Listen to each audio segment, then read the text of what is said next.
Hi, I'm Eric D'Amato. Welcome back to Let's Play Batman Arkham Asylum on the PC. Game of the Year Edition. We're here for the bonus video.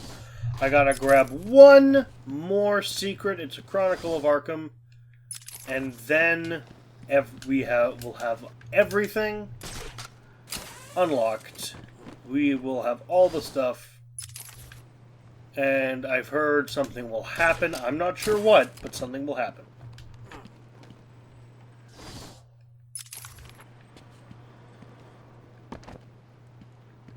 Find the Chronicle.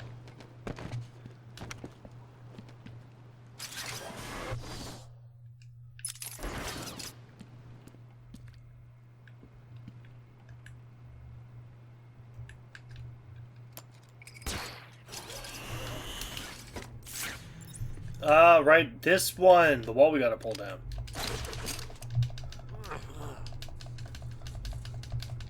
Didn't have the Ultra Line Launcher last time, but now we do. Oh, sorry, Ultra Back Claw. This is Line Launcher. Whee! And scan. I am the spirit of Amadeus Arkham. Even though And that should be...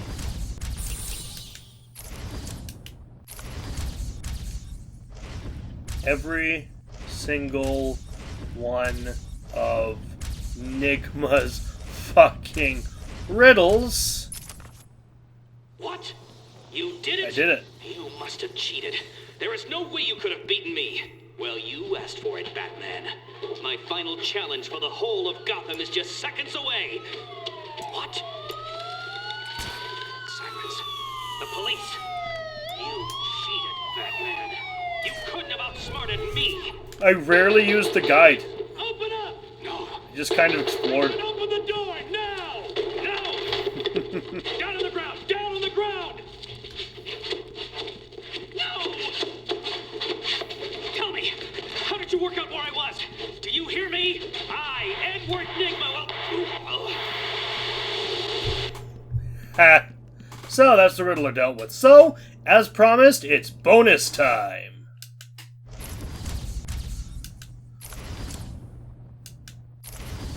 Start with... yeah, character bios, why not?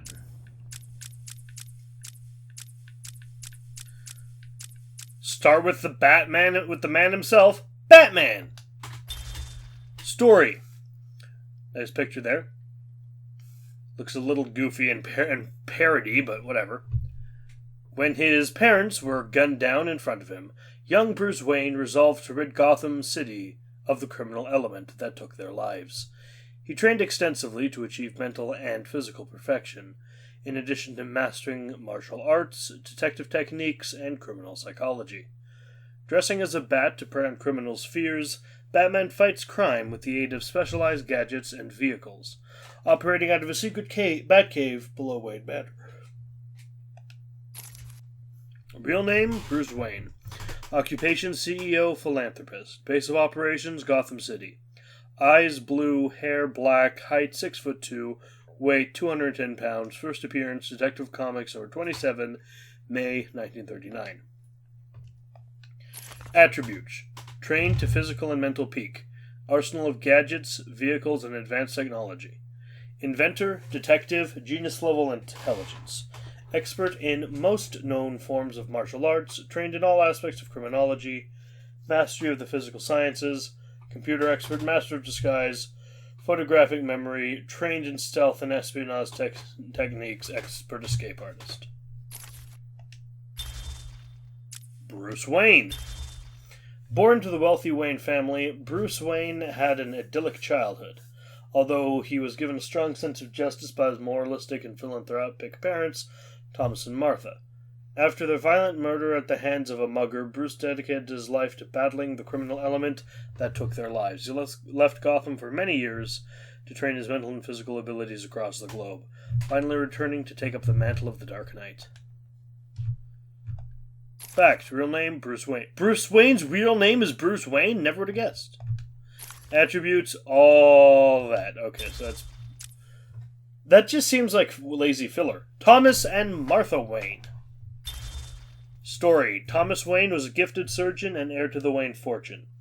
Dedicated to philanthropy as much as medicine, he and his wife Martha were well known and respected in Gotham. Martha Wayne shared her husband Thomas's charitable nature and was dedicated to her son Bruce's upbringing. She was well regarded in Gotham City's social circles and helped host lavish charity balls at Wayne Manor. Their tragic murder at the hands of a desperate burglar, Joe Chill, in Gotham's Crime Alley, shook the city to its core and led to years of urban blight. It also inspired their son Bruce to eventually become the Batman. Real name, Thomas Wayne Martha Wayne. Occupation, Dr. Philanthropist. Base of operations, Gotham. Eyes, blue for him, brown for her. Black for him, brown for her. 6'1" for him, 5'8" for her. 180 for him, 135 for her. First appearance, Detective Comics number 33, November 1939. Highly gifted, well-trained surgeon, heir to the Wayne family fortune, dedicated philanthropist, mother to Bruce Wayne, wife to Thomas Wayne. Alfred Pennyworth, the best character in Batman. Alfred Pennyworth, after a varied career, was employed as the Wayne family's butler when Bruce Wayne's parents were killed. Alfred raised the young orphan and reluctantly aided him in his quest to become the Batman. His many skills, ranging from cooking to medicine, make him Batman's staunchest ally, along with a formal demeanor that grounds a Dark Knight and deflects those who might otherwise suspect Bruce Wayne's true identity. Real name, Alfred Pennyworth. Occupation, valet. Base of operations, Gotham City. Eyes, blue. Hair, black, just like everyone, pretty much, in the Wayne family. Height, 6 feet. Surprisingly tall. Weight, 160. First appearance, Batman number 16.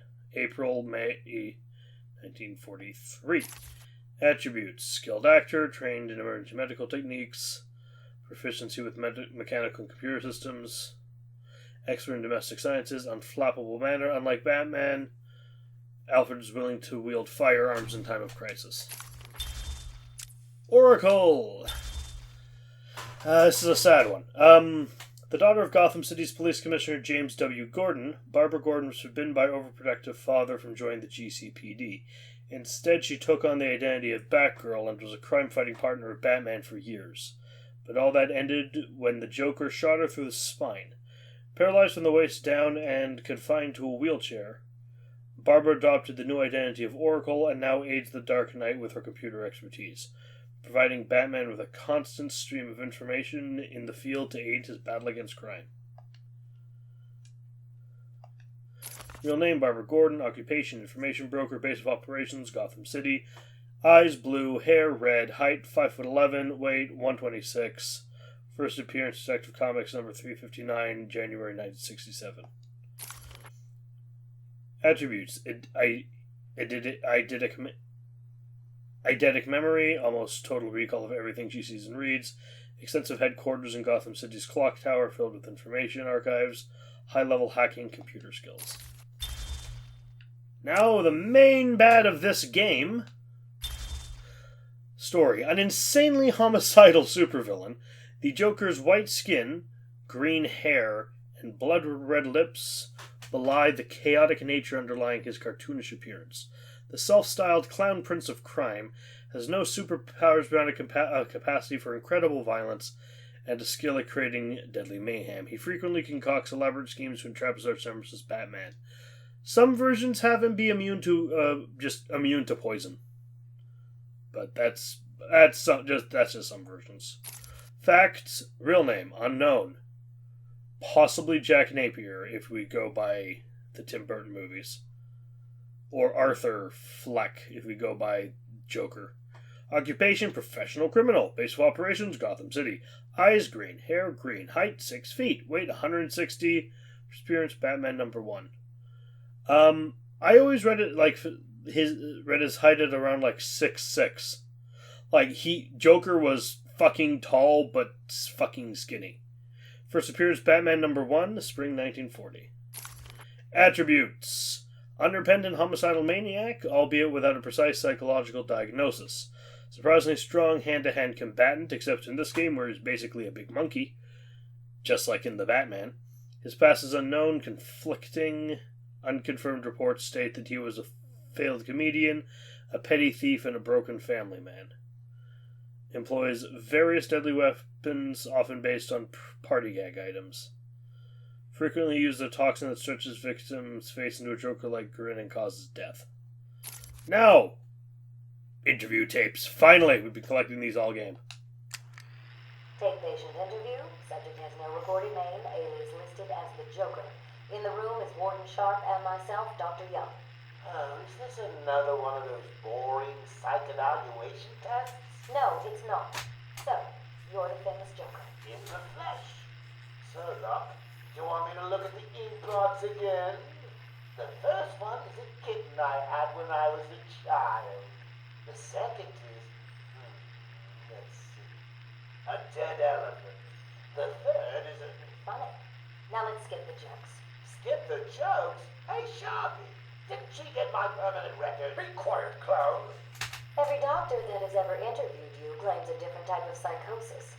Everything from multiple personality disorders to, well, the list is endless. I do my best. Well, I don't believe it. Anything can be cured given the correct treatment. And you think you can cure me? Oh, I know I can. Oh yeah, that is Cree Summer. Interview number 17. Tape patient interview 17. Joker remains uncooperative. My earlier diagnosis remains true. I believe he enjoys his persona too much. What's up, Doc? Today I thought we'd try something different. Oh, you make me blush, Doc. I have a girlfriend. Dr. Quinzel, I know. I've seen the tapes. I saw what happened. What can I say? I'm a charmer. Anyway, I thought it would be good to talk about your childhood. Oh, ever heard of romance, Doc? I don't give up the goods for free. You'll have to try harder. What are you hiding? Didn't you hear me? You scratch my back, Doc, and, well, I won't have you wrapped in plastic and left in a gutter. Number 20. Tape patient interview 20. Joker is more interesting than I originally believed. When Project Titan is operational, I believe Joker will be the perfect test subject. Good afternoon. Today I thought I'd skip back to our previous conversations about your family. Of course. I was born in a small fishing village. I always wanted to join the circus, but my father wouldn't really let me. I don't believe you. My father was a cop. 1 week from retirement when the mob... I've seen the movie. What are you scared of? Scared? Yes, scared. There's obviously something. Something that made you what you are. What if I'm too scared to remember? It hurts too much. Then I can help you. Oh, he's playing you so easily, though. These are the private notes of Dr. Young. Titan is a success. Even my funding worries have been solved after the unexpected donations from Mr. White. Joker has also shown a remarkable interest in the possibility of a cure. Once the protein bonding process is finalized, I will... Dr. Young, you ready? Oh, yes, come in. You'll hurt my feelings, Doc. Keeping me waiting like that. Sit down. You can leave us. You sure? We're fine. Aren't we, Joker? Oh, yes. Well, if you insist. I'm just outside, okay? So is he here? Did your patient X arrive? Yes, I must say progressing more rapidly than I expected. But enough of that. Let's talk about you. No. Let's talk more about your Titan project. My what? How How do I know you have Bane strapped to a table in the basement while you pump him dry? Would you believe a lucky guess? And now... case study notes. I've been a fool. Joker was behind it all. He's Jack White. He gave me the money, pulled the strings to release Bane. How could I not have seen it? He's been blackmailing me. He has a crazy plan to create an army of monsters. I want out, but... Hello? Hello? Dr. Young's office. Please hold for Mr. White. What? Hello, Doc. We need to talk. I'm not doing it, Joker. you get access to a phone? Oh, yes. Sorry, Doc. Had to split. I hate small, confined spaces. Reminds me of my childhood. Another lie? Who knows? I certainly don't, but let's not get distracted with details. So, anyway, I want my monsters. I sent you back the money. I don't want it. Do I look like I care about money? I just want my monsters, Doc. And if you don't give them to me, well, then it won't be funny. Okay, that's the Joker. Next, Warden Sharp. Quincy Sharp has been running Arkham Asylum for the past 3 years and has dedicated his life to restoring the sanity of the so-called supervillains that plague Gotham City. He is currently campaigning to become the next mayor of Gotham. To facilitate this campaign, he has instigated stringent new security and experimental research policies at Arkham. Real name, Quincy Sharp. Occupation, Warden. Base of operations, Gotham. Eyes, blue. Hair, gray. Height, 5'8", weight, 190. First appearance, Batman Arkham Asylum. This game, basically. Intense dedication to cleaning up Arkham. Pompous and old-fashioned demeanor, with a focus on his own personal aspirations. Contempt for Arkham inmates and their disinterest in the specifics of their treatments. Masks a cowardly nature. Commissioner Gordon. Ooh, he looks pretty cool. I like the coat. Police Commissioner James W. Gordon dedicated his career to cleaning up the corruption in the Gotham City Police Department, a goal he has come a long way towards accomplishing. He has been equally tough on crime and in the pursuit of making Gotham City safe for all its citizens. Gordon has forged an uneasy alliance with Gotham's other top crime fighter, a mysterious vigilante known as the Batman. I forgot. Real name, James W. Gordon, Police Commissioner. Base of operations, Gotham City. Eyes, blue. Because everyone's eyes are fucking blue, apparently. Hair, white, formerly brown. Red, but okay. Height, 6 feet. Weight, 180. First appearance, Detective Comics number 27, 1939. Experienced police officer, trained criminologist, proficient in hand-to-hand fighting techniques, expert marksman. Aaron Cash. One of the most senior and respected guards at Arkham, Cash is only afraid of one inmate, Killer Croc, who severely wounded Cash once, during a riot at Arkham Asylum. Cash remains determined, however, to keep the asylum's inmates under control and to conquer his fears of Croc. Real name, Aaron Cash. Occupation, Arkham Asylum Guard. Base of operations, Gotham City. Eyes brown, hair black, height 6 feet, weight 185 pounds. First appearance, Arkham Asylum, Living Hell number 1, which I should probably read. Attributes: great physical strength, excellent reflexes, one of the most experienced guards of Arkham, lasting enmity with Killer Croc. It's hardly an ability. Another one who has a bunch of stuff to listen to, Mr. Zaz. A true sociopath, Zaz grew up in a life of ease, but nonetheless became a serial killer.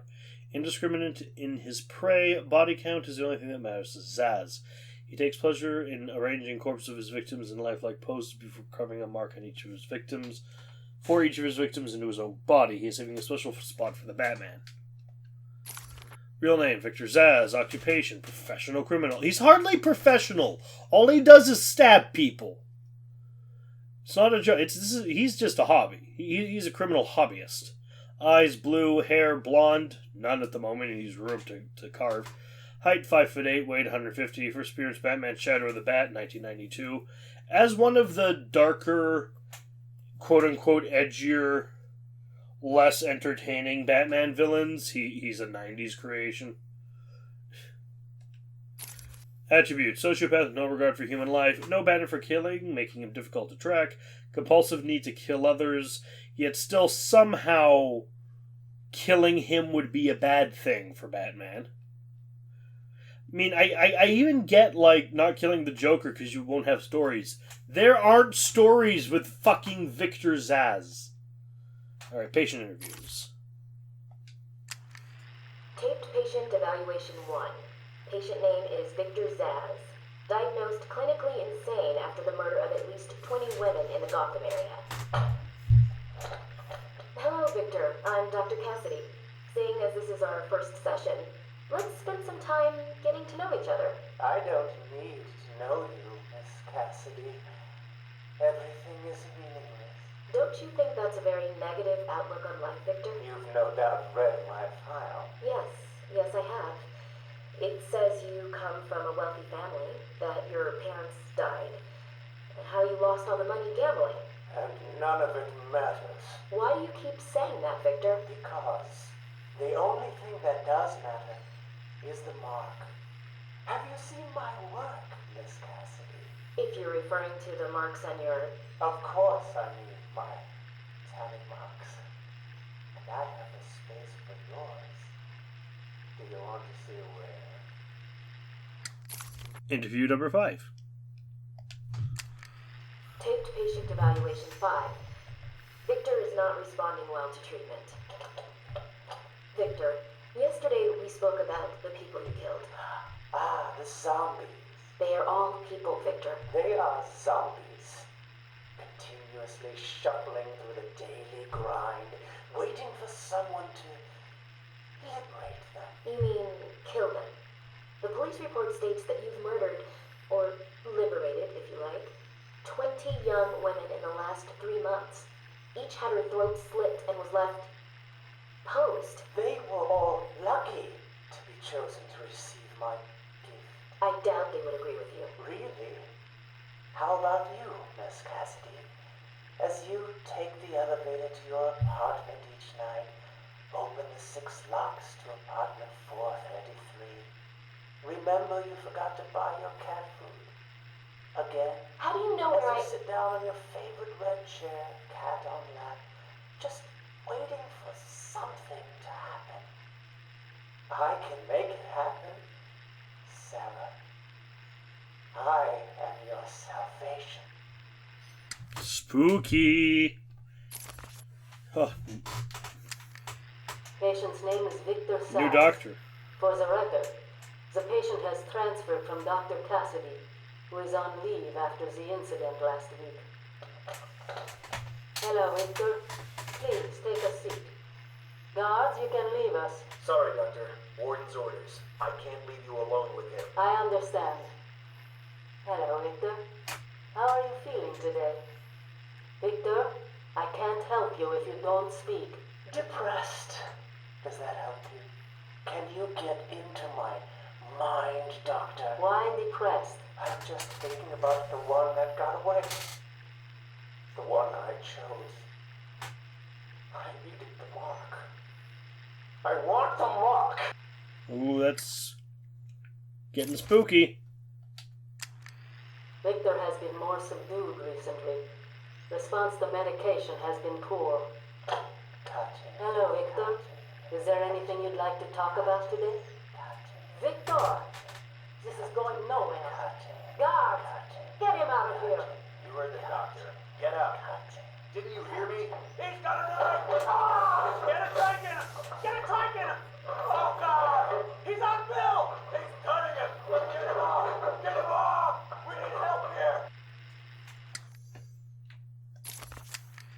Victor has been in isolation since the attack on the guard last week. As I wait for him to be brought up to me, I have had time to review his notes. I am increasingly worried he cannot be cured.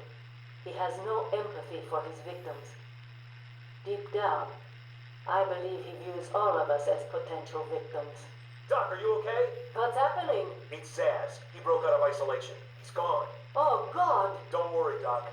You're in the safest place. He's definitely left the island. Of course. But someone needs to alert the authorities. He'll need to kill again. Do you understand me? Needs to. Oh, no. He's gone after Dr. Cassidy.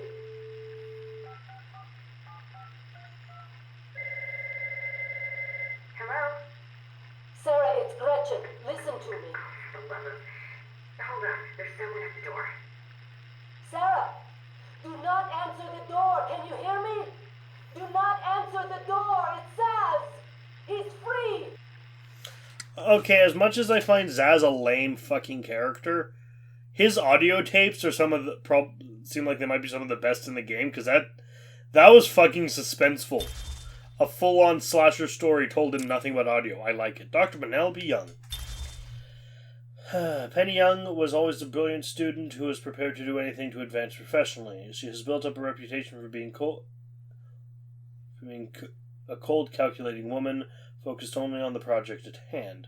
She was hired at Arkham Asylum but warned Quincy Sharp to head up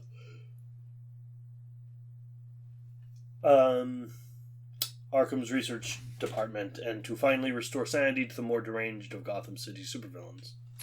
Real name, Penelope Young, head of research, Arkham Asylum, eyes blue, hair brunette, height 5'6", weight 129, first appearance this game. Attributes, graduated from Gotham University with top honors, dedicated to the pursuit of a psychiatric cure for various forms of criminal insanity, highly focused on career ambitions, intolerant to people get in the way of work. Frank Bowles. Frank's been working at Arkham for 8 years. He has twice been suspended for drinking on the job and regularly plays poker evenings in the guard room. Frank is a desperate to be top dog at Arkham. He fails to recognize that he is considered untrustworthy and generally disliked. Real name, Frank Bowles. Occupation, Arkham Asylum guard. Base of operations, Gotham City. Eyes brown, hair black. Height 6 foot, weight 185. First appearance of this game. Attributes, arrogant belief that he is the best guard in Arkham Asylum. Uses sarcasm to cover up insecurities and failures. Violent tempers result in many injuries to patients. Oh, I hope, like, the Joker or the Riddler or Bane or Zaz don't get injured. That would be horrible. Killer Croc. Born with a rare mutation that made his skin green and scaly and grew his body to grotesque proportions, Waylon Jones was raised by an alcoholic aunt and bullied relentlessly for his appearance.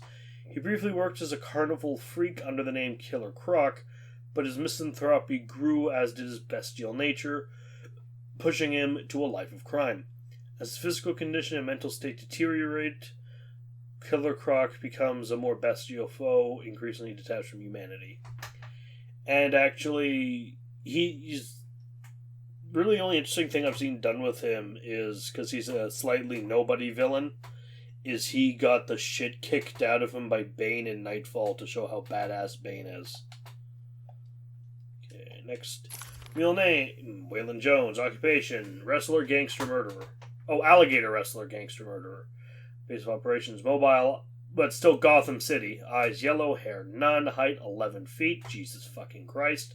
Weight 580 pounds. First appearance, Batman 357, January 1984. Attributes. Killer Croc is incredibly thick, tough skin, and razor-sharp teeth and claws. An expert wrestler, his strength and stamina are at a near superhuman level. Heightened senses and extremely fast reflexes, able to survive in water for extended periods of time, an intense hatred of humanity, and the ability to be the worst section in a video game. Patient interview number 1. Is he here yet? You're kidding me, right? That thing's not a man. My God! Hello. My name is Dr. Gretchen Whistler. Do you understand me? Yeah, I hear you, bitch. So when's dinner? I'm getting hungry. That was short. Okay. Number 2. Hit patient session 2. Patient name Waylon Jones, a.k.a. Killer Croc. So, is this the part where you try and reason with me? Find out why I did it, Doc. We're here to help you, Mr. Jones. You got a cure for me then, Doc? Can you make me normal? Normal is a poor choice of words. No one's really normal, are they? Figured as much. So, how about this, Doc? You let me go now, and I won't eat you. You don't really eat people. It's just an urban myth. Oh, you think? Keep believing that, Doc. Number 5. Sit down and shut up! You think I'm scared of you, Cash? I've got your scent. You're And I've got yours too. Know what? It's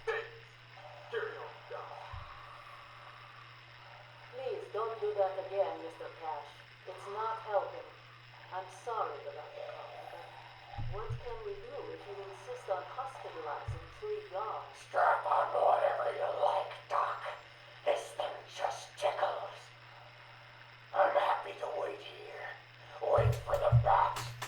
He'll be back, and I'll kill him. Then Cash. Then you. In your turn. Now get him. Now.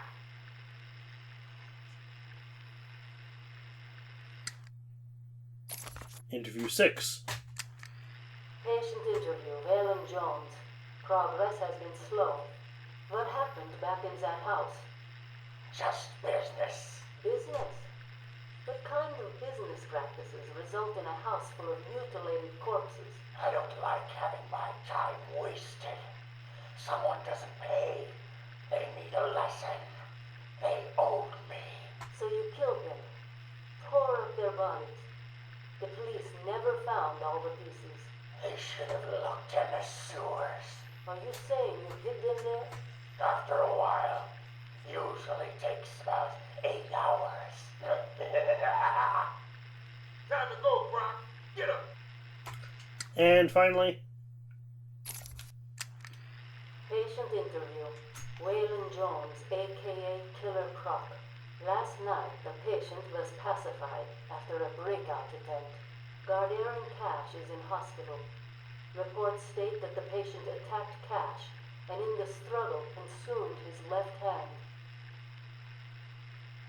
Cash is lucky to be alive. He lost a lot of blood. Me too.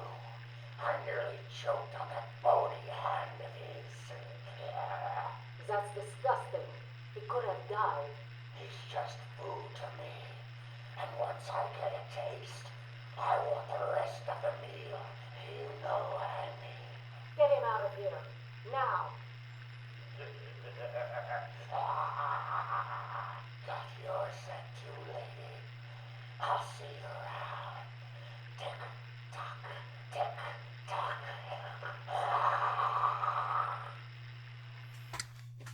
alright, next we have The Riddler.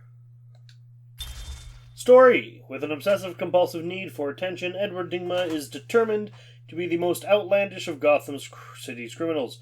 Concocting elaborate series of clues and riddles around his crimes, Batman has proven a worthy opponent capable of deducing the Riddler's plans. But Nygma is dedicated to creating a mystery the Dark Knight will not be able to solve in time. Real name, Eddie Nashton, a.k.a. Edward Nygma. Occupation, professional criminal. Base of operations, Gotham City. Eyes blue, hair brown. Height, 6'1", weight, 183. First appearance, Detective Comics number 140, October 1948. Genius intellect, driven by a need to test his wits against law enforcement by leaving clues to his planned crimes. Compulsive need for attention. Patient interviews.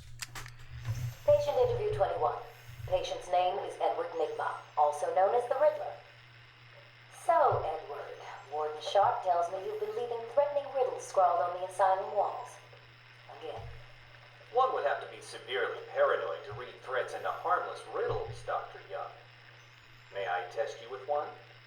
Very well. What is it that walks on 4 legs, then 2 legs, and finally 3 legs? A human being. As a baby, it crawls on 4 legs. As an adult, it walks on 2. And in later years, it uses a cane. Good try. But the answer to all 3 is a baby. True, it crawls on all 4s, but cut off its legs and it can only wiggle on 2 limbs. Give it a crutch, it can hobble around on 3. You see? It's horrible. How can you even joke about that? Easily, Doctor. It's not my baby. Okay, that's a little weird, even for the Riddler. Taped interview 39. Patient's name is Edward Nygma. At this point in time, I've yet to decide if Mr. Nygma is a suitable candidate for the Titan process. I'd like to talk about your childhood. Miserable. Next. By all accounts, that is where your fascination with riddles began. I believe discussing those years could explain your compulsive behavior. Very well. My father hated me. Always called me a moron. I see. I was determined to prove him wrong, so I entered a contest at school. A $20 prize to the kid who could figure out an almost impossible logic problem. I won, of course. And that pleased your father? Hardly. He was convinced I had cheated. He kept yelling, "You must have cheated! Admit it, you moron! You cheated!" I swore I didn't, and he hit me for lying. I'm sorry to hear that, Edward. Don't be. He was right. Heh. Patient interview 44. Patient interview 44. This is yet another interview with Edward Nigma. I've yet to make up my mind whether he's a genius or just deluded. Whichever one he is, just being in his company is both irritating and exhausting. Hello, Miss Young. You look tired. Anything you need my help with? No, thank you, Edward. I am here to help you. We all are. Forgive my arrogance, Doctor, but if you think I need your help, well, you're in the right place. Let's look at it a different way. Throughout your career, you have specialized in bizarre traps and convoluted clues that more often than not result in the death of the unfortunate participants. And if the citizens of Gotham were smarter, my games would be merely an amusing diversion. Instead of death traps. You really should be thanking me. Weeding out the ignorant, the stupid, the useless. But don't worry, I'm sure you would survive. What a lovely photo on your desk, Doctor. Your family? Mother, perhaps. Put that down. Get out. Go on. Let's discuss your obsession with Batman. Hardly an obsession, Miss Young. I simply feel an obligation to expose him. You know who he is? More important, I know what he is. What do you mean? It's obvious. The mask, the weapons, the scare tactics. He's a criminal. No different than Joker, Two-Face, or myself. Most people consider him a hero. Most people are idiots. They can't see Batman for the villain he is. Riddle me this. How did he get his car and his gadgets? I don't... With money stolen from the criminals he defeats. Why does Gordon turn a blind eye to his antics? Never mind. Batman bribes him. The answers are right in front of your stupid, gawking face. Edward, please, calm down. Wake up, Gotham! No sane, law-abiding man does those things. No one's that selfless. Batman is as vile as they come. Security! Security! They've been This is my talking final to him a lot. I have gone as far as I can. I can no longer tolerate his mood swings and tantrums. I have more important work to be getting on with. He will be transferred to Dr. Risley's care as of next week. Good morning, Doctor. How are you today? Fine, thank you, Edward. You're in a good mood. I'm always in rare spirits when I'm about to be released. Edward, you know you don't come up for parole for another 3 years. First thing I'll do is have dinner at that Italian place on 19th Street. Seriously, Edward. I only hope Joker hasn't completely trashed the city.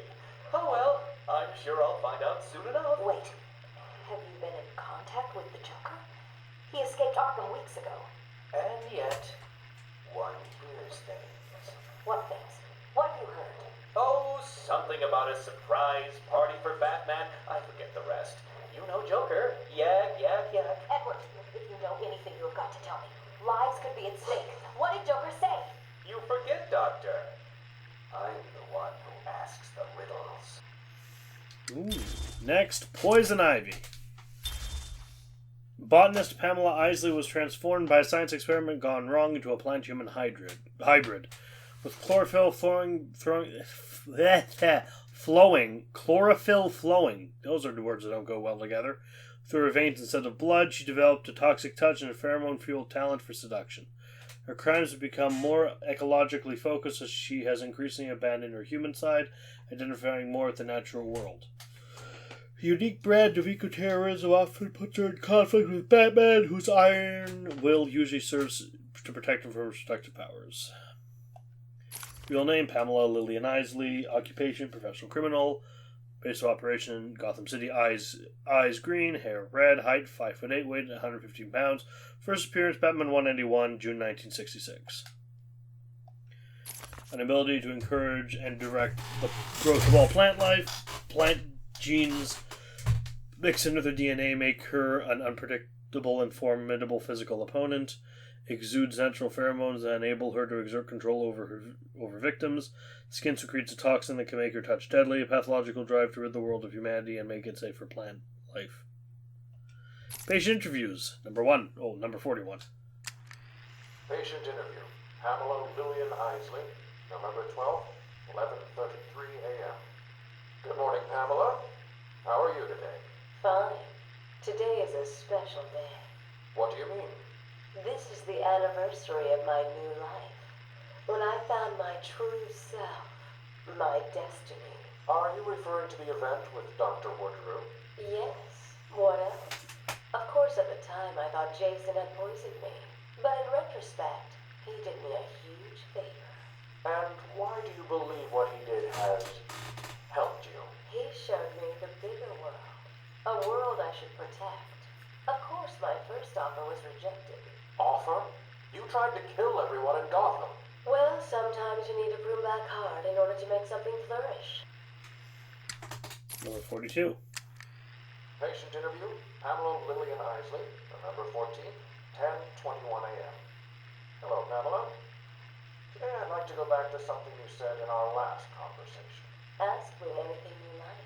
You said your first offer to help Gotham was rejected. How can you possibly believe that? What do you mean? You released thousands of poisonous spores into Gotham, killed hundreds of people. How does that help anybody? I'm not interested in bodies, Doctor. Horrible fleshy sacks walking around destroying my poor babies with their greed and arrogance. But aren't you one of those fleshy sacks? Were a doctor too. How can you turn your back on us? Quite easily as it happens. But not you, Stephen. You're different. I feel we have a connection. Oh, don't do it, sir. You do? Of course. Oh. Pamela, I got you what you asked for. Do you like it? Oh, yes, Stephen. I love it. Such a beautiful flower. Do you mind if I keep it? Oh, no, Pamela. I can't leave it. It's against all the rules. I'll just bring it and show it to you when I visit. But it's me, Stephen. I get so lonely on my own. You wouldn't want me to be lonely, would you? No, of course not. Keep it. Just don't let anyone see. Really. No one. You can trust me, Stephen. Thank you. Now give me a kiss. I can't. People will see. No one's watching. What's wrong with you? Don't you love me? Call me Ivy. Of course I love you. Shit, that's not good for him. Where is Dr. Kellerman? How should I know, Warden? It does seem careless of you to have lost him. I have no time for your games, Miss Isley. Tell me where you have him. We have security footage of you and him leaving your cell last night. So, Do I need to spell it out? We know you hypnotized him, or whatever it is you do. We know he took you somewhere, but conveniently, security cameras across the island were mysteriously covered by leaves and flowers at 3 a.m. Now tell me what it is. I'm not saying a word unless you do exactly what I tell you to do. We found him, no thanks to you. The poor man could have died. So, He has a wife, a child. as do the plants he tramples underfoot. The spores he breathes in and destroys have children. Why does he deserve anything more than them? You people ignore what is happening in front of your eyes. I refuse to put the welfare of plants before the welfare of people. And that is why you will lose. There's more happening than you know, Warden. It's all connected. Oh, she is crazy. Alright. Next, Mr. Freeze. One of the best Batman villains, actually. Victor Freeze is a brilliant cryogenicist whose beloved wife Nora was stricken with a fatal degenerative disease. He placed her in suspended animation while obsessively searching for a way to cure her, but the corporation that funded his research, and Nora's life, pulled the plug, triggering an accident that transformed Freeze's body into a cold-blooded form that must always be kept below zero. At normal room temperature, he will die. Wielding a number of freezing weapons, he wears protective armor in his quest to somehow bring back his lovely wife and avenge her fate. which he partly holds the Batman responsible for. Real name, Dr. Victor Fries. Occupation, professional criminal. Base of operations, Gotham. Eyes blue, hair none. Height 6 feet, weight 190. First appearance, Batman 121, February 1959. But that was a technically entirely different Mr. Freeze. Attribute, scientific genius with speciality in cryogenics. Employs extensive array of cryoweaponry. His body has been permanently altered to survive at a sub-freezing state. Wears protective freezing armor whenever he's out in an above-zero climate. Motivated by his grief and anger over the fate of his wife Nora. Catwoman, who we will be seeing next game, along with Mr. Freeze, actually, and the Riddler. An orphan who learns to survive on Gotham City's streets, Selina Kyle took to thievery to survive, but determined to do it in style. She learned martial arts and trained extensively to perfect her skills at cat burglary. Her criminal activities are often tempered by a reluctant altruism, making her an inconstant villain and occasional hero. She regularly eludes capture by the Dark Knight and maintains a complicated adversarial relationship with Batman that frequently turns flirtatious and occasionally legitimately romantic. Real name, Selina Kyle. Occupation, professional thief. Base of operations, Gotham City. Eyes green, hair black, height 5'7", weight 125 pounds. First appearance, Batman #1, spring 1940. Trained gymnast and athlete, expert hand-to-hand combatant, highly skilled with a specialized whip, a cat of nine tails. Capable, not actually a cat of nine tails, but you know. Capable of astonishing stealth, assessed with and adept at stealing famous and well-protected items, drawn to cat motifs. Harley Quinn. An Arkham Asylum psychiatrist assigned to treat the Joker. Dr. Harleen Quinzel instead became obsessively fixated on her patient, believing herself to be in love with him. She helped him escape confinement and took on her own criminal identity as Harley Quinn. Quinn is a violent and unpredictable felon whose only motivation, beyond general mayhem, is achieving the Joker's approval. Because of his cruel and mercurial nature, this in some ways makes her just another one of his victims, albeit a very dangerous one. Fact, real name, Dr. Harleen Quinzel. Occupation, professional criminal. Base of operations, Gotham City. Eyes blue, hair blonde, height 5'7", weight 140 pounds. First appearance, Batman Harley Quinn #1, October 1999. Actually, that is just incorrect. First appearance, Joker's Favor, Batman the Animated Series, 1992. Come on, if you're touting your character, the characters you made for your thing as appearing in this first, that was her first comic appearance. Her first appearance was in the cartoon. She's created by Bruce Timm. Come on. Attributes, surprising strength and stamina, superior gymnastic skills, total disregard for human life. Like the Joker, she is homicidal psychotic who escapes easy classification. Patient interviews. Harleen Quinzel. Call me Harley. Everyone does. I'm surprised you want to intern here at Arkham. I've always had a thing for extreme personalities. You can't deny there's an element of glamour to these super criminals. I'll warn you right now. These are hardcore psychotics. Most would rather kill you than speak to you. I'm sure I'll be fine, Doctor. They'll eat you for breakfast. I mean it. One or two of them will enjoy it too. Be careful. Patient interview #1. So, I'm your first, am I, Toots? You know what they say, you never forget your first time. I'll try to make it memorable for you. Oh, you already have. Tell me, why do you do the things you do? Why do you think I do it? Fame, notoriety, a desire to stand out from the crowd, a wicked sense of humor. You're good. How did you figure me out, Doc? I've had doctors poking around in here for years, and no one was as astute, and if you don't mind my saying, beautiful as you. Really? Oh, he You'll is! never know, will you? Unless... Unless what? Tell me. Care to tell me how these got in my office? Simple, really. I put them there. Why? You don't like flowers? I think the guards would be interested to know you've been out of your cell. Oh, if you really were going to tell, you already would have. How do you know I haven't already? Oh, sweet. I like you. I really do. Even your name. Rework it a bit and we get... Harley Quinn, like the clown. I know, I've heard it before. It's a name that puts a smile on my face. It makes me think there's someone here I can relate to. Someone who might like to hear my secrets. Really? Go on. Not here, my dear. Too many ears and eyes. Come back tonight. I'll be ready for you. Don't do it, Harley. He's crazy, you know. Who?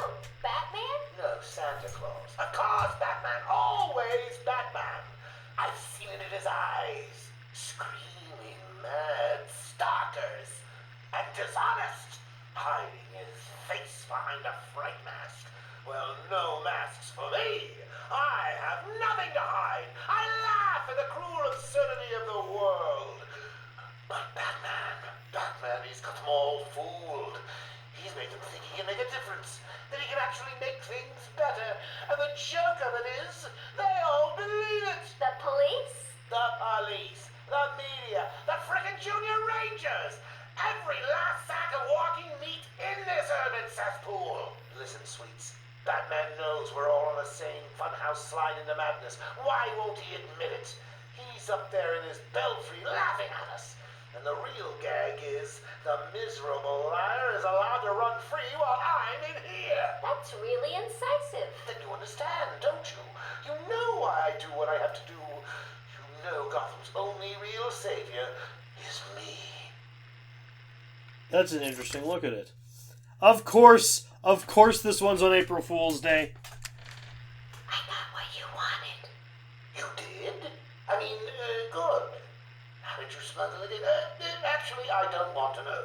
So you ready to stop that evil, murdering bat once and for all? Of course I am. He needs to pay for what he's done to you. Give it here then, quickly.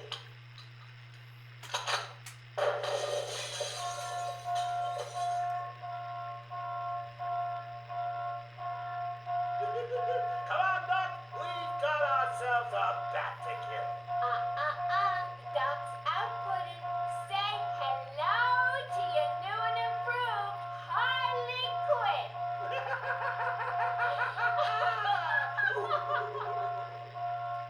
Ooh, exciting. Next, also appearing next game, the Penguin. The Penguin, one of Batman's oldest foes, is an eccentric criminal mastermind, known as much for his love of ornithology and trick umbrellas as for his shady business dealings. Gotham's popular Iceberg Lounge serves as a cobblepot's front for a number of illegal financial activities that fund much of the city's underworld. Despite his short stature, the Penguin is a wily foe whose umbrellas conceal a variety of deadly weapons and gadgets. Real name, Oswald Chesterfield Cobblepot. Occupation, restaurateur, racketeer. Almost said rocketeer. Base of operations, Gotham City. Eyes blue, hair brown. Height, 5'2". That's not that short. I have friends about that height. Weight, 175 pounds. First appearance, Detective Comics, number 58, 1941. Criminal and financial mastermind, expert hand-to-hand combatant, driven by a need to prove himself in spite of his comical appearance, employs various weapons, many based on umbrellas and birds. Bane. Imprisoned from birth to serve his dead father's sentence, Bane was raised inside the horrific environs of a Santa Prisca prison. His only friend in the hellhole was a teddy bear he named Dosito. Finding solace in smuggled books and meditation, he developed incredible powers of concentration. When he was subjected to military experiments using a steroid codenamed Venom, in, by the way, the Gilgamesh Project, his Ironforge will helped him survive when other test subjects had died. He managed to escape. Determined to prove his worth, he sought out Batman and broke the Dark Knight's spine. Nightfall. Really good. Highly recommend it. But Batman recovered and managed to best Bane, cutting off the precious venom supply that transforms Bane into a superhuman. Real name, unknown. Occupation, professional criminal. I think terrorist is more likely for Bane. Base operations, Gotham. Eyes brown, when on Venom green. Hair brown. Height 5'6", when on Venom 6'8". Weight 140 pounds, when on Venom 350 pounds. First appearance, Batman, Vengeance of Bane, January 1993. Attributes, Master Strategist, Intense Focus, Abnormally Strong Reaction to Venom, giving him incredibly enhanced physical abilities, Determined to best Batman and all others who challenge him. The Scarecrow. And then we got a lot of people after the Scarecrow. Wow. But no more. Scarecrow's pretty much the last batch of interviews. Story. Taunted and bullied as a youth, Jonathan Crane vowed to overcome his fears through the study of psychology and biochemistry. Kicked out of his university for experimenting on human subjects, Crane then adopted the identity of the Scarecrow and armed himself with specialized fear-inducing gas that makes a person's deepest phobias become frighteningly real. His ongoing criminal reign of terror makes him one of Batman's most psychologically dangerous foes. Real name, Jonathan Crane. Occupation, professional criminal. Base of operations, Gotham City. Eyes blue, hair brown, height 6 feet, weight 140 pounds. First appearance, World's Finest Comics, number 3, fall 1941. Master of psychology and chemistry, creator of fear-inducing gas, motivated by an obsessive need to create fear in others. Patient interview 1. Patient was referred to me after the incident with Dr. Murphy. He appears to have suffered a breakdown of sorts. I believe it was brought about after the loss of his wife and child. As yet, the patient has been unable to speak. Continued observation shows little mental activity. It's as if the shock of what he saw triggered his mental collapse. There's someone in here! It's him. We found him. Break down the door! Note to self. As ever, it is difficult to continue my research under such conditions. Step away from Dr. Combs! Now! Get down on the ground! We found them. Someone get a medic. Oh, God, what's he done to him? Patient interview 6. Dr. Crane has been back in custody for 3 weeks. Regular sessions have been inconclusive. I am not sure he is actually insane. Good evening, Stephen. How are you tonight? I'm conducting the session, Jonathan. Of course. If that helps you cope, I wouldn't have it any other way. Let's talk about the events 3 weeks ago. What did you think you'd achieve? Dr. Murphy is still in therapy. I wanted to understand him. His personal demons, his fears. It's all quite fascinating, really. But you were a respected doctor. A brilliant mind. Now just another resident in Arkham. Can I have a drink? A strong one? This kind of question bores me.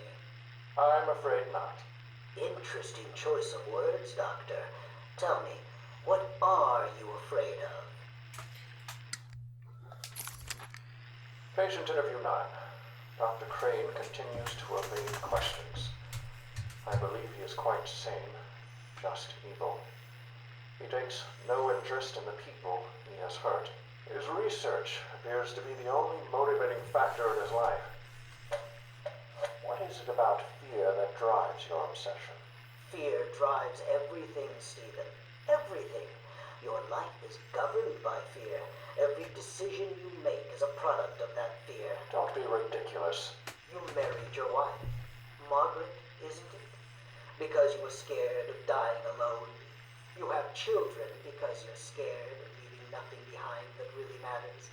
You go to the doctors because you're scared of dying. Do I need to go on? No. I think that will be all for today. Guards?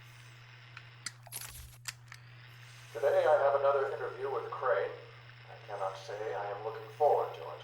I've been feeling anxious. I don't like to admit it, but I think he's getting to me. How are you today? I keep telling you, this is my session. It was your session, Doctor, but not anymore. Are you okay, Doc? I think... yes, Oh, he's fine. Just questioning his grip on reality. You should be doing the same any second. Huh? Is that you? Wait, what are you doing? Get off of me. Help! I need help here! I can't breathe. Like I said, you're all part of my experiment now. Asylum Interview 1. My experiment is underway. Working alone, I have created my ultimate fear gas. Its potency, a revelation. They're all over me! Please, Daddy. Don't do it! Give away. I have pumped enough gas into the medical center to break 100 minds. It should only be a matter of time before... What? Give it up. Now! How are you still standing? How come it's not affecting you? Who says it's not? I knew it. What was it like? What have you seen? Officer Cash, get this formula to the air conditioning system now. You failed, Crane. Again. I've been working with Dr. Kellogg in creating an antidote to the toxins in your cologne. He fooled you, Crane. How does that make you feel? Threatened? Humiliated? Scared? Asylum. Stop tape. Sorry about that. Okay, next up we have Scarface. Gotham's Blackgate Penitentiary once had a gallows tree from which 313 criminals with death sentence were hanged. Oh boy. The wood from that tree was whittled by an inmate into the puppet Scarface, and that inmate was murdered by Arnold Wesker, a man who soon fell under Scarface's influence. While most believe that Scarface is simply a tool through which Wesker, as the criminal mastermind, the ventriloquist, acts out a dark side to his personality, Wesker himself believes that Scarface is possessed by the souls who died beneath the gallows tree, and the puppet actually motivates him to commit the duo's many crimes. Real name Scarface. Occupation, he's a fucking never mind. Professional criminal, base of operations, Gotham City. Eyes, none, he's a puppet. Hair, none, he's a puppet. Height, 2'6", weight 15 pounds. First appearance, Detective Comics 583, February 1988. Attributes: puppet animated with eerie verisimilitude by the ventriloquist. Frequently wields undersized but lethal weaponry. When teamed with the ventriloquist, acts as an old-style mob boss with a sociopathic disregard for human life. Jack Ryder. Jack Ryder is an investigative reporter turned controversial talk show host, well known for his aggressive manner and his determination to get to the truth. What his viewers don't realize is that he's also the Creeper, a garishly colored vigilante who Ryder can, with effort, turn into at will, although at that point the Creeper's manic personality takes over. The Creeper is usually on the side of good and just barely on the side of sanity. Real name, Jack Ryder. Occupation, investigative reporter. Base operations, Gotham. Eyes blue, hair black, height 6 feet, weight 194 pounds. First appearance, showcase number 73 from March 1968. Attributes, determined reporter. Known for his aggressive pursuit of stories. Famous for his controversial talk show. Secret identity as his alter ego, the Creeper. Two-Face. District Attorney Harvey Dent was one of Batman's strongest allies in Gotham City, until a criminal threw acid in Dent's face, hideously scarring him. The wounds fractured his psyche, and he was reborn as a schizoid criminal mastermind, obsessed with duality. His former good luck charm, a two-headed trick-silver dollar, was damaged on one side in the attack, and Dent has seized on it as a reflection of his half-scarred visage. He flips it to the side of the face of his victims. Despite Batman's efforts to reform his former ally, Dent is consumed by his fixation on chance, and his crimes are designed to prove out his diametric philosophy. Real name, Harvey Dent. Occupation, professional criminal. Base of operations, Gotham City. Eyes blue. Hair, brown-gray. Weight, 6 foot. Height, 6 foot. Weight, 182. First appears Detective Comics number 66, August 1942. Attributes: hideously scarred in left half of his face, which he plays up with clothing that's differently styled on one side. Extremely skilled with his weapons of choice, twin .45 automatics. Psychotic obsession with duality, designing crimes around the number 2. Defers to his half-scarred coin in choice of life or death. And he's also appearing in the next game. Prometheus. A dark reflection of Batman, Prometheus was raised by criminals who were gunned down by policemen right in front of him. Dedicating his life to destroying the law, Prometheus traveled the world and trained in the ways of murder. Clad in an armored suit that maximizes his natural skills, he is a master assassin whose physical and mental abilities rival Batman's own. Full name, real name, unknown. Occupation, professional criminal. Base of operations, Gotham. Eyes brown, hair white, height 6 feet, weight 180. First appearance, Prometheus number 1, December 1997. Pathological need to kill law officers, trained to peak physical mental levels, arsenal of weapons and deadly gadgets. Maxi Zeus. A deranged gang leader, Maxi Zeus came to believe himself as an avatar of the Olympian god Zeus, because he's fucking nuts. Creating a cult of gang members to do his bidding, Zeus became a power player in the Gotham City underworld. His criminal activities are perpetrated by an army of followers, and he believes overseen by Greek gods themselves. Real name, Maxi Zeus. Occupation, professional criminal. Base of operations, Gotham City. Eyes brown, hair brown, height 5'6", weight 135 pounds. First appearance, Detective Comics 483, 1979. Driven by complex religious delusions, charismatic leader who has developed a long-standing cult, determined to extend his powerful reach and recruit new followers. Hush. I think he's in the next game as well. Tommy Elliot and Bruce Wayne were childhood friends, and unknown to Bruce, dark reflections of each other. A childhood sociopath, Elliot tried to kill his parents so he could inherit their fortune. When this plan failed, partly due to the surgical skills of Thomas Wayne, Bruce's father, Elliot blamed Bruce. An incredibly skilled surgeon as an adult, Elliot planned an elaborate revenge scheme on the Batman. He disguised himself as the villain Hush, his face covered in bandages. But he was, in the end, defeated and unmasked by the Dark Knight. Hush still plots revenge against Batman, gathering complicated schemes with surgical precision.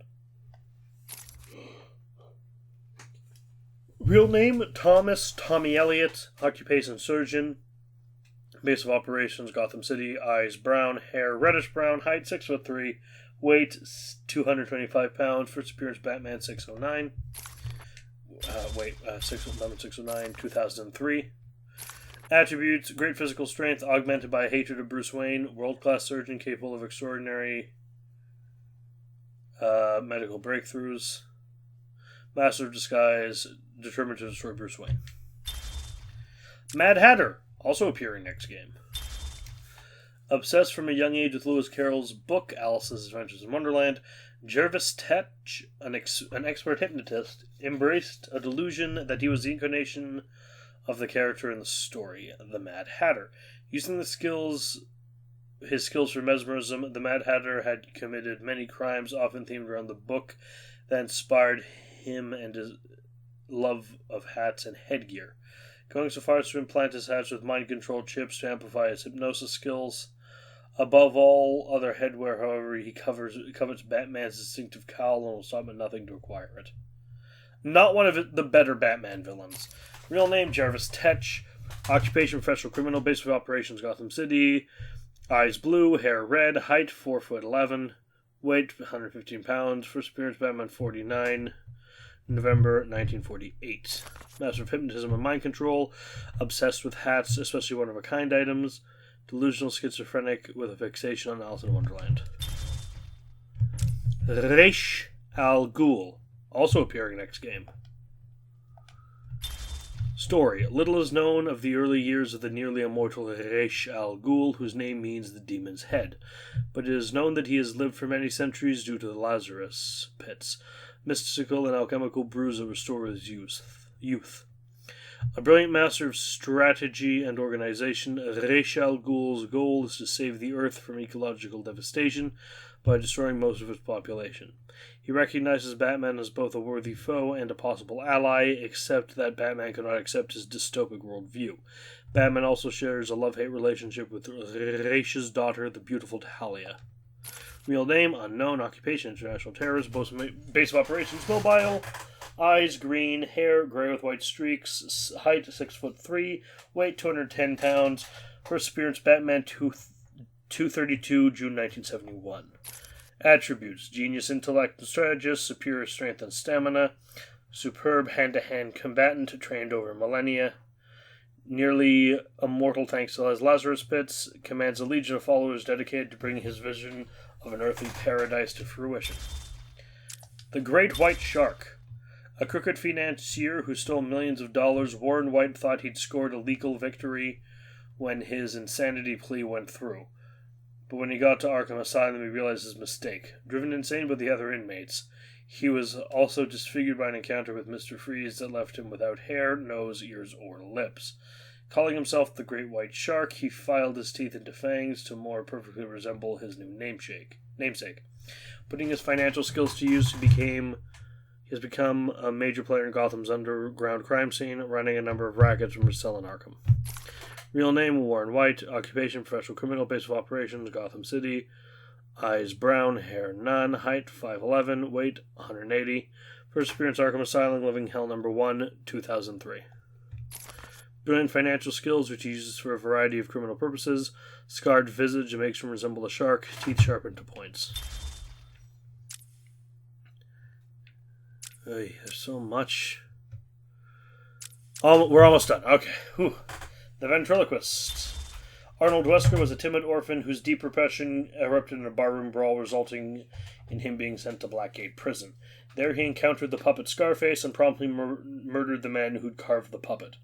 The two are now inseparable, with Scarface directing a series of criminal activities. While most believe that Wesker is simply acting out a second personality through the puppet, Wesker sees himself as a reluctant lackey who merely does his puppet's bidding. Real name, Arnold Wesker. Occupation, professional criminal. Base of operations, Gotham City. Eyes blue, hair brown. Height, 5'7", weight, 142.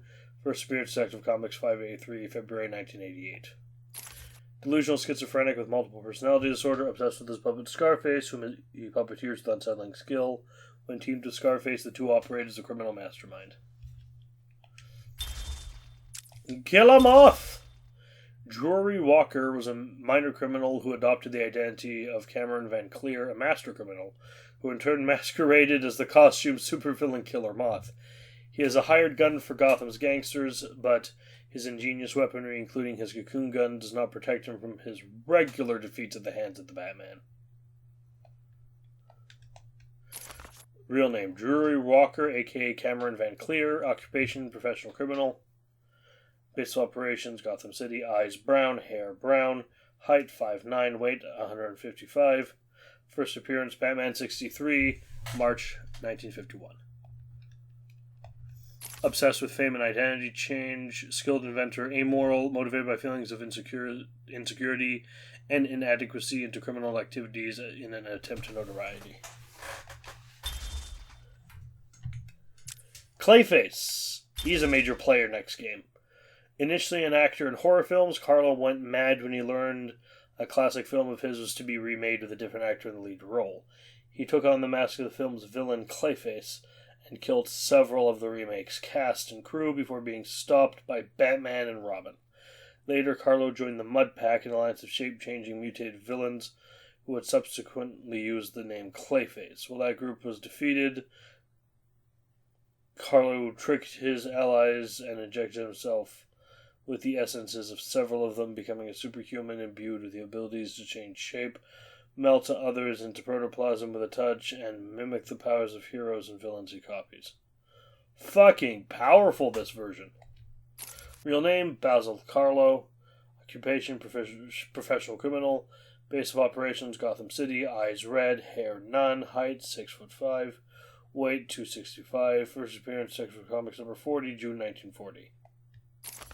Can alter his physical form, adopting the appearance of nearly anyone. His malleable physical form makes him extremely difficult to injure or contain. His touch can be poisonous. Humpty Dumpty. An obese, bald man named Humpty Dumpty, for his egg-like form, Humphrey Dumpler is obsessed with taking things apart and putting them back together again. His crimes at first were minor break-ins, leading to a small mechanical item no longer functioning due to Dumpler's inability to adequately reassemble them after taking them apart. But soon his obsession grew to the point that major disasters occurred in Gotham, and Dumpler's crimes also extended to gruesome attempt to fix his abusive grandmother by dismembering her and then attempting a Frankenstein-like reassembly. At Arkham, he is a model inmate, his quiet nature and imposing physique inuring him to the madness surrounding him. Real name, Humphrey Dumpler. Occupation, professional criminal. Base of operations, Gotham City. Eyes brown, hair none. Height 6'3", weight 345. First appearance, Arkham Asylum. Living Hell number 1, 2003. Extremely tall, heavy, and strong. Possesses an almost unnaturally quiet, deliberate nature. Ritualized childhood abuse has led to a severe case of arrested development and an inability to assimilate into modern society. Obsessed with the processes of disassembly and reassembly. The Rat Catcher. Once employed as an actual rat catcher in Gotham, Otis Flanagan soon started using his natural gift, an affinity with and ability to control rats, to stage a variety of crimes. Eventually, his control over the vermin grew until he threatened Gotham City with a veritable army of rodents. Incarcerated many times at Blackgate, he's able to do as much damage within prison as without, using his loyal pets to relay messages and transport materials inside the maze of ventilation ducts that wind to the giant prison. Real name, Otis Flanagan. Occupation, professional criminal. Base of operations, Gotham City. Eyes blue, hair brown. Height 5'11", weight 155. First appearance, Detective Comics number 585, April 1988. Thorough knowledge of Gotham's sewer system and Blackgate Prison's layout. Eerie ability to wordlessly communicate with and command all rats. Overvalues rodent life, especially in comparison to human life. So it's like a discount Poison Ivy. That's what I'm getting. Professor Hugo Strange. He's a big player in the next one. I don't remember being that buff. First gaining fame as a psychiatrist who declared that he'd fully analyzed the Dark Knight from afar, Professor Hugo Strange lent credence to his own claims by deducing Batman's true identity as Bruce Wayne. However, his interest in the Batman turned into a deranged obsession, and he's used his medical expertise to hatch a series of bizarre plots based around the genetics and mind control in order to defeat the Batman and possibly take his place. Okay, hence the buffness. Strange's fragile mental state has left him with intermittent knowledge of Batman's true identity, a fact that hangs over Bruce Wayne's head, for if Strange ever snaps completely, Batman's greatest secret might be revealed. Real name, Professor Hugo Strange. Occupation, psychiatrist. Base of operations, Gotham City. Eyes gray, hair none. Height 5'10", weight 160 pounds. First appearance, Detective Comics number 36, February 1940. Trained to physical perfection. Brilliant psychological analyst. Extensive knowledge of genetics. Obsessed with Batman and Batman's secret identity. Plagued by schizophrenic episodes that leave him confused and dangerous. Black Mask. He's a big player in the next... No, he's not. Never mind. I think he appears briefly in the next game, but he's mainly in Origins. Following the suspicious death of his multimillionaire parents in a fire, Roman Sionis inherited their fortune and then went on to bankrupt their company. Saved by a buyout by Bruce Wayne, Sionis came to resent and hate Wayne. Fixated on his concept of mask, Sionis carved one from his father's black coffin and sought revenge. His ensuing battle with the Dark Knight caused his mask to be burnt into his skin, remaking him as the Black Mask.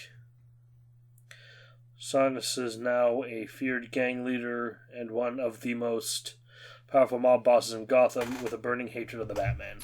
Real name, Roman Sionis. Occupation, professional criminal. Base of operations, Gotham City. Eyes brown, hair none. Height, 6'1". Weight, 195 pounds. First appearance, Batman 386, August 1985. Obsessed with masks. Harbors a hatred of Batman and Bruce Wayne. Face resembles a black skull. Feared and powerful mob boss. Skilled marksman known for his double handguns. Firefly. A pyromaniac, Garfield Linz began as a petty criminal but soon graduated to major crimes centering around arson, torching huge parts of Gotham in the process. But his fire soon raged out of control, leaving him horribly scarred by one of his own blazes. His body is almost fully covered with burns, and he now wears a full-body flame-retardant suit when he's out pursuing criminal interests between bouts of incarceration on Blackgate. Real name, Garfield Linz. Occupation, professional criminal. Base of operations, Gotham City. Eyes blue. Hair white with black temples. Height 5'11". Weight 165 pounds. First appearance, Detective Comics 184, June 1952. Thorough knowledge of flammable agents. Extensive arsenal of fire-creating weapons. Scarred over 9% of his body. Sociopath with intense pyromania. Tweedledee and Tweedledum. Cousins with an uncanny resemblance to each other. Deaver and Dumfrey Tweed both share criminal leanings and a fixation on Lewis Carroll's Alice in Wonderland. Teaming up, they modeled themselves after Tweedledee and Tweedledum from that book, planning often outrageous, absurdist schemes to trap Batman. Do they work with Mad Hatter? Real name, Deaver and Dumfrey Tweed. Occupation, professional criminals. Base of operations, Gotham City. Eyes brown, hair brown. Height 5'9", weight 175 pounds. First appearance, Detective Comics number 74, April 1943. Golden Agers, that's why they're so fucking weird. Obsessed with Alice in Wonderland, skilled criminal masterminds, despite being cousins, could pass as identical twins. A Calendar Man. Fixated on the calendar, Julian Day became Calendar Man, a villain who timed and tied his crimes thematically to certain holidays throughout the year, often leaving clues by which he could be caught. Gotham City's hopes for a day off are often clouded by the knowledge that any holiday of any note is likely to be shadowed by Calendar Man's presence. Real name, Julian Day. Occupation, professional criminal. Base of operations, Gotham City. Eyes blue, hair brown. Height 6'3", weight 175 pounds. First appearance, Detective Comics number 259, September 1958. Obsessed with the quirks of the calendar, carefully plans and themes crimes around holidays. Amadeus Arkham. Amadeus Arkham founded the Elizabeth Arkham Asylum for the criminally insane, naming it after his mother, whom he euthanized as a treatment for dementia. Building it on the old grounds of his family's historic mansion on the outskirts of Gotham, Amadeus personally treated his first patient, Martin Mad Dog Hawkins, who had killed Amadeus' wife and daughter. After administering fatal electroshock treatment to Hawkins, Amadeus lost all grip on sanity and was admitted to his own institution. Real name, Amadeus Arkham. Occupation, psychiatrist. Base of operations, Gotham City. Eyes blue, hair brown. Height 5'11", weight 175. First appearance, Batman number 258, October 1974.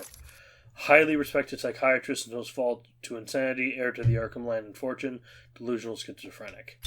And now for the Chronicles of Arkham we've been collecting the whole time. The writings have revealed a story that cannot possibly belong to just Amadeus Arkham. The story was weaved through time and ended on an individual who must still be alive and working here on Arkham Island. You need to figure out who it is and confront them before they can do any more harm. Fact. Real name unknown. Occupation NA. Base of operations Arkham Island. Eyes NA. Hair NA. First appearance this game. Attributes not available. Cipher messages. I am the spirit of Amadeus Arkham. Through my actions, I have saved this cursed city, though my own curse is to forever remain in the shadows. My story is carved into the very soul of Arkham, and will only be revealed to those dedicated enough to discover it. My family's blood ran through the heart of Gotham. We were doctors, politicians, and teachers. We have been the organ cleaning the arterial filth from the city. We have been its servants, giving all to protect it. And still it has chosen to hurt us. As Gotham's veins slowly filled with pain and suffering, the effects were felt everywhere. My father fell first, infected by some foul disease. My mother lived on, but only in a dream. I returned to the family home to care for her, where she remained in her bed for as long as her body continued to breathe. Her tears kept me awake at night. My journey lasted little over a month. Visiting academics in both Metropolis and Keystone, I was exposed to a wealth of new ideas. I began my day returning home in good spirits, eager to see my wife and family. I ended it kneeling in their blood, broken fragments of my life, pouring through dripping red fingers. I returned to my work, but I could not shake the pictures from my mind. I should have been repulsed, but I was more eager than ever to find an explanation for why someone would do this.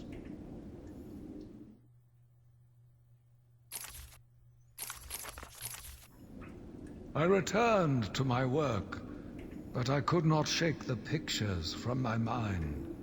I should have been repulsed. Well, no. Heard that one. I was more eager than... They brought the animal before me, shameless and barking like a mad dog. For what felt like days, I endured his boasts. He took pleasure recounting his actions, cataloguing his depraved crimes. What should have been revenge turned to pity. This poor dog needed my help.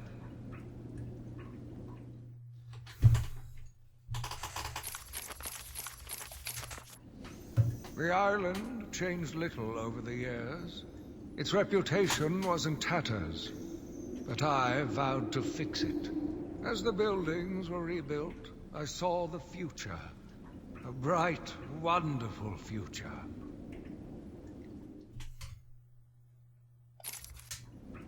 New brick, metal and paint covered old wounds. Fresh blood was injected into the body. Bright new minds came, and all swore to uphold our promises. We all knew we were the ones to fix this city, and the city would thank us. My family's killer stood in front of me. Years of therapy have deemed him sane. I was proud to see him walk free. In exchange for his liberty, the state required only a signature. He talked about wanting to walk in a park, how he longed to feel fresh air on his face. And then he took my father's fountain pen and killed my secretary. As he was subdued, he screamed out, pleading for forgiveness, for pity. But I had none. I watched as guards beat him to a stain on the floor.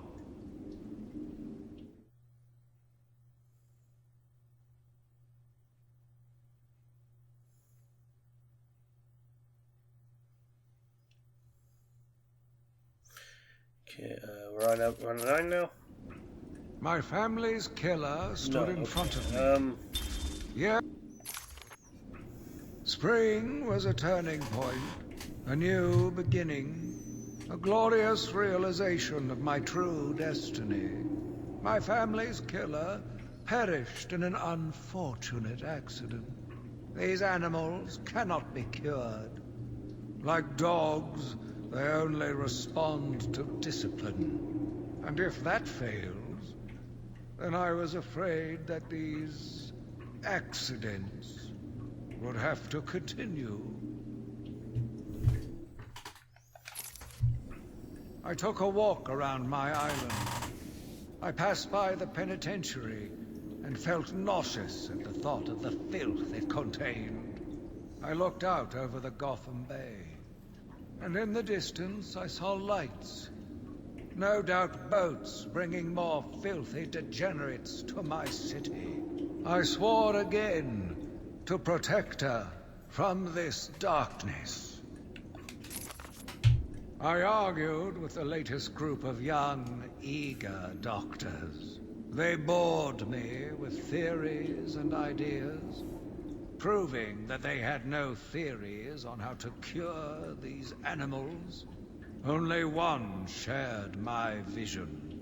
I offered her the chance to explore her dreams. She accepted. We'll make a good team. I wonder who he's talking about there. The Gotham police dragged a new patient to the island. They said he was responsible for the disappearance of hundreds of the city's vagrants. As I looked at his disgusting body, all scales and teeth, Croc. my mind ran free, dreaming of delicious punishments to break this monster. Doctors gathered around, poking it, examining, but only I knew what would cure him, once and for all. The beast was too strong.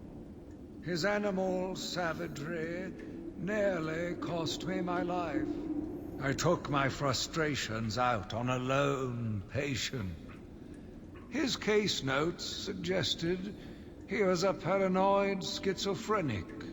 His pleas, as I beat him to death, suggested much more. His confessions were illuminating. My path was clear.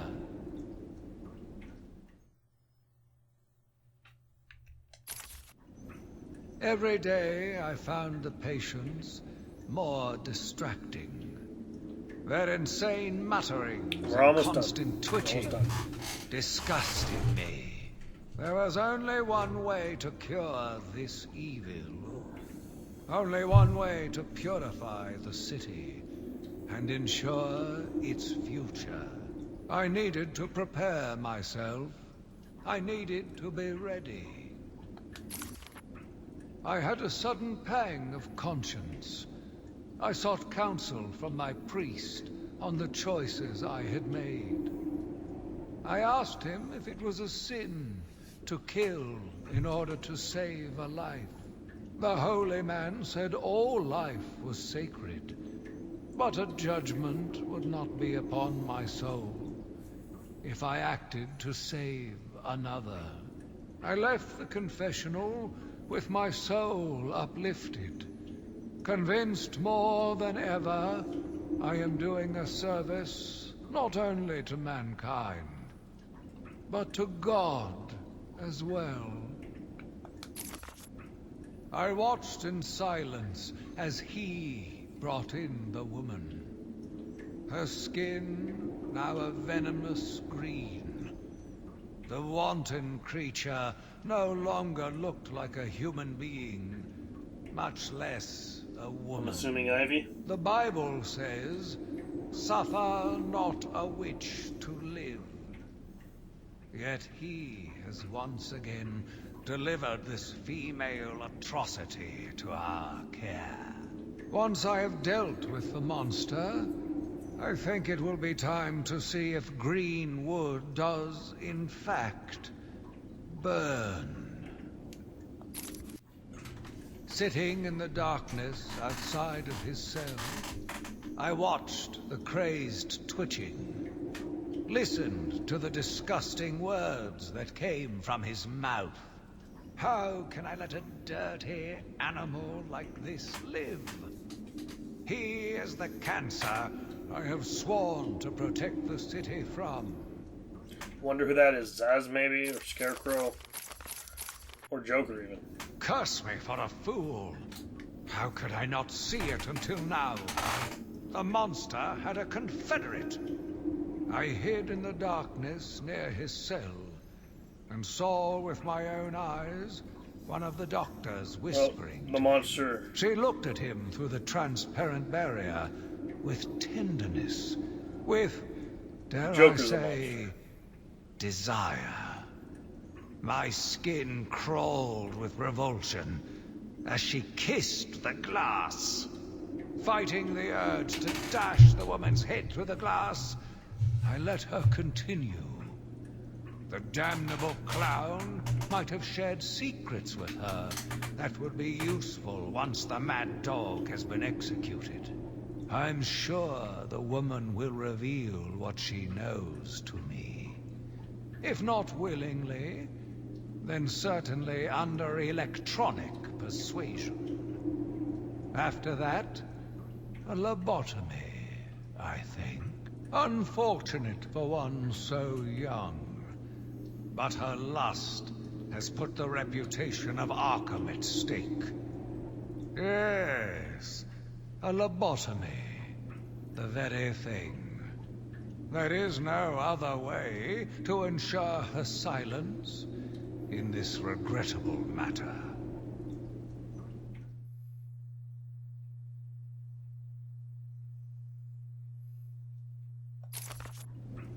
Yet again, I found myself watching him. No one can provide a cure. He laughs in the face of those who try. Amadeus would not have let him live. And neither should I. One last sip of cognac, and I was ready. He watched as I entered the cell. He smiled as I showed him the knife. I told him how I will use it, how I will cleanse this city. And then, terror. I was paralyzed. I struggled. I screamed, but I was silent. The monster looked at me, expressionless. He ran my blade slowly across my forehead.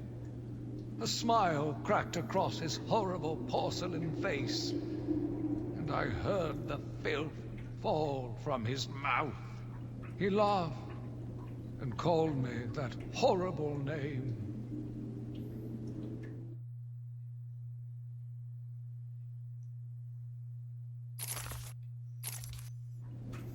It must have been Crane. Another one who doesn't deserve to Why live. is he thinking? Why do he's these the bad people guy? thrive on chaos? Joker, in particular, desired anarchy. And since his escape will no doubt wreak it upon my city, I feel this is the end for my diary. Joker will be recaptured. My story will be told. I am not afraid. If Arkham becomes my cell, then I will know I did my best. I will be remembered. One last one. I am the spirit of Amadeus Arkham. Even though Amadeus had long since passed, his spirit lived on, surviving, moving through the walls of his asylum. When it chose me, I felt proud. I was honored to continue his work, to cleanse this city. If you are strong-willed enough to follow my tales, you are strong-minded enough to deduce my identity. Come and find me, friend. Together, we will save Gotham. All right.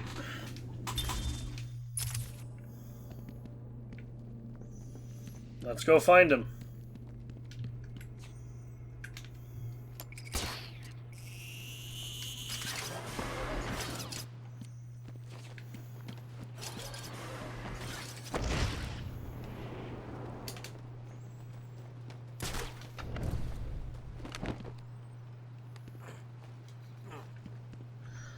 That was a very, very long and They're all dead. frankly boring.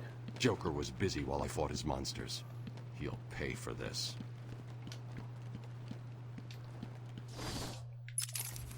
Almost dropped off a few times during the going through all the Spirit of Arkham things.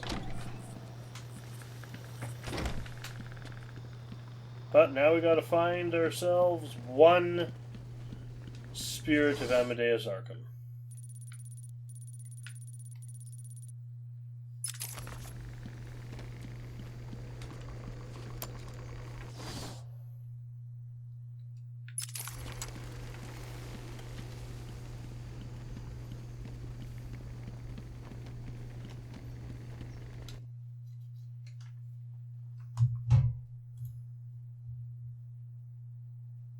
Okay, we're back. I made it all the way to the penitentiary.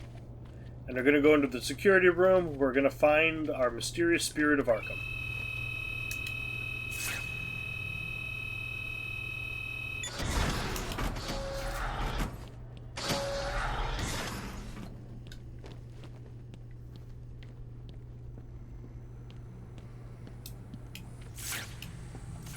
Hello, Gordon. Why did the warden take off so quick? I thought you told him to stay put. Warden's gone.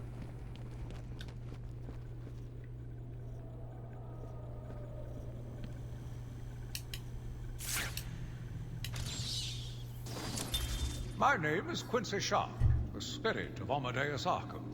You have done well to decipher my story, and I pray it has helped you on your path. I trust that through my writings you will do what is right. Please, I implore you, continue my work. This city deserves a savior. Continue my work.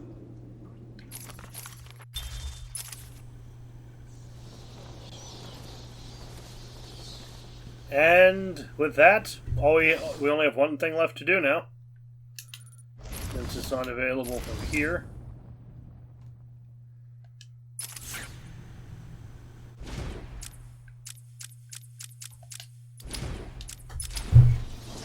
Last thing we got is the character trophies.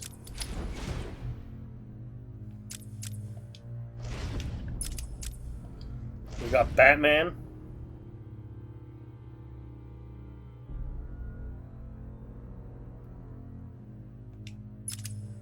We got the armored Batman suit, which I will not be using, unfortunately, because it's only available in the challenge maps, and I don't really care enough.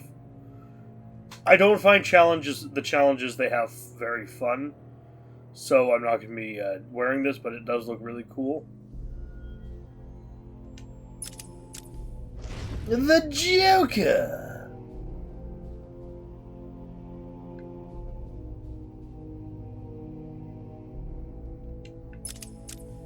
Titan-powered Joker. Pretty cool, huh? Gross, but cool. Harley Quinn. In a nurse's outfit that just reeks of trying too hard.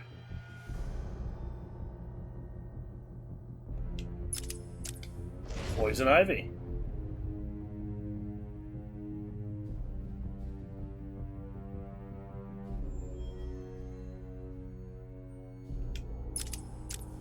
Henchman on Titan.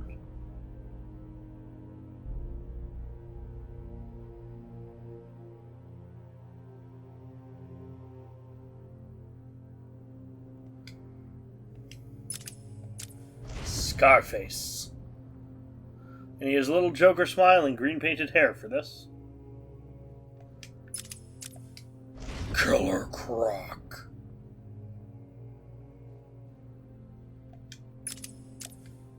Bane.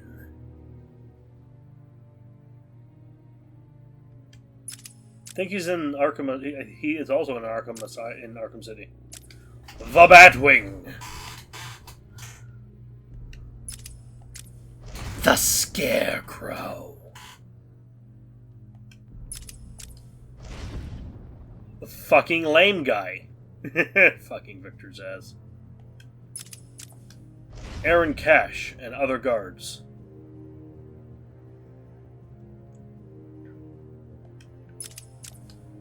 Warden Quincy Sharp, who is also the spirit of Amadeus Arkham.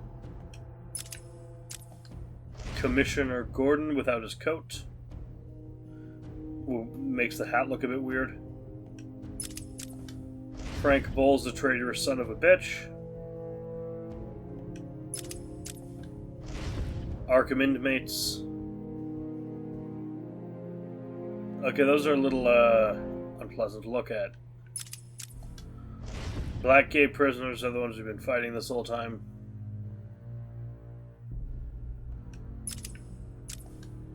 The Batmobile. And that's it. That is all the bonuses for Arkham Asylum.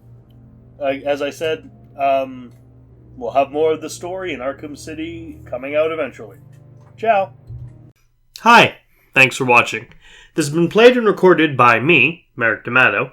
The art was by Rafael Agrona. You can find a link to their commission page in the description below. And if you like this video and want to see more like it, like, comment, and subscribe. Thanks for watching, and see you all next time. Ciao!